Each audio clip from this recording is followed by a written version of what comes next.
Hi everyone, কেমন আছো তোমরা সবাই? আশা করি তোমরা সবাই খুব ভালো আছো। আমিও খুব ভালো আছি। তোমরা দেখছো সানশাইন ব্লগ। সকলকে আমার একটা নতুন ব্লগে অনেক অনেক ওয়েলকাম। আর এখন বাজে রাত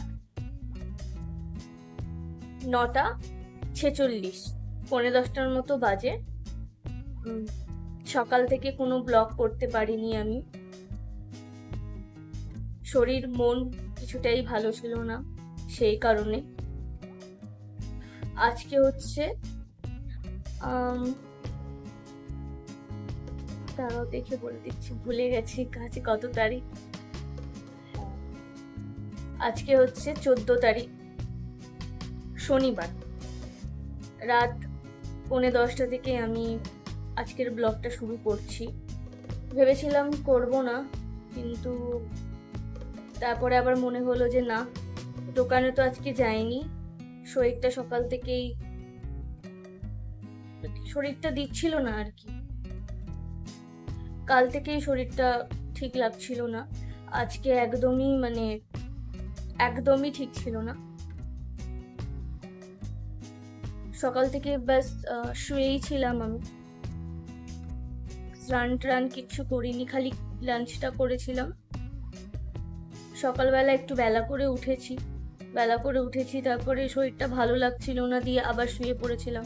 তারপরে কিছুক্ষণ পরে উঠে একটু এডিটিং গুলো করলাম। সময় পাচ্ছিলাম না, খুব ব্যস্ততার মধ্যে দিয়ে যাচ্ছিলাম এই কদিন আমি। তো সেই কারণে সময় হয়ে উঠছিল না এডিটিং করা। অনেকগুলো জমে গিয়েছে এডিট করতে, সেইগুলোই ভাইয়ের সাথে বসে বসে এডিটিং করছিলাম। এখন একটুখানি স্নান করলাম। 9টার সময় গিয়েছিলাম স্নান করতে। কিছু কাপড় ছিল, সেইগুলোকে ধুলাম। এই যে পিছনে শুকোতে দিয়েছি।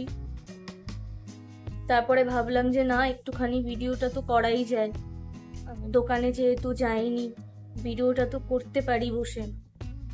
তাই অন করলাম। চাও খাইনি আমি, ইচ্ছে করছে না চাটা খেতে। কাজ তো করতেই হবে, শরীর মন খারাপ নিয়ে কাজ করতেই হবে। আশা করি কালকে সব ঠিক হয়ে যাবে। শরীর মন সবই আশা করি কালকে ঠিক হয়ে যাবে। ব্লগটা মনে হচ্ছে আমি কাল তো রবিবার, তো কাল অবধি হয়তো ব্লগটা চলে যাবে। পরে আসছি আবার, আর কিছু এখন বলার নেই। ডিনারটা তোমাদেরকে অবশ্যই দেখাবো, লাঞ্চটা তো দেখাতে পারিনি। আজকে লাঞ্চে ছিল হচ্ছে মাংস আর ভাত। রাত্রিবেলা মাংসই থাকবে, তার সাথে মা করে দেবে রুটি। ব্যাস, আজকে ডিনারটা এটাই থাকবে। তাও তোমাদেরকে আমি দেখাবো একবার, অবশ্যই, যেহেতু রোজ দেখাই। একটুখানি বারান্দায় এলাম মনটা ঠিক করতে।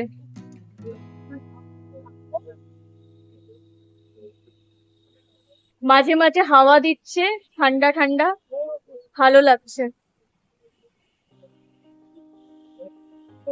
তোমাদের সাথে কথা বলছি বলে কানে হেডফোন নেই, নালে এখানে দাঁড়িয়ে কানে হেডফোন নিয়ে গান শুনি আমি, মনটা ভালো হয়ে যায়।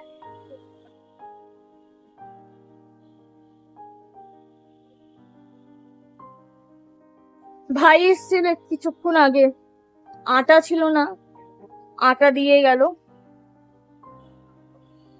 কাজের মধ্যেই আছে, কাজ থেকে ফ্রি হয়েছে, তাই জন্য ওই ফ্রি টাইমটায় আটাটা কিনে আমাদের দিয়ে গেল। না, সব সময় হয় না,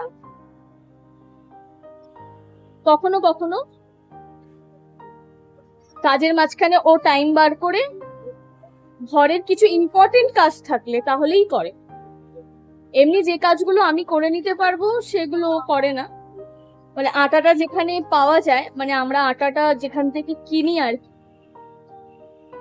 তো সেটা বাড়ির থেকে অনেকটাই দূর, সেই জন্য ও নিয়ে আসে, আমি আর যাই না। সামনাসামনি যদি কিছু থাকে ততটা পারি আমি করে দিই। অনেকটা দূর আছে বলেও আমি আর যাই না অতটা দূর, ওই নিয়ে আসে। যেহেতু ওর স্কুটি আছে সেই কারণে ও আরামসে চলে যায়, নিয়ে আসে। আজকে ডিনারে রয়েছে রুটি, মাংস আর একটু পেঁয়াজ নিয়ে নিয়েছি।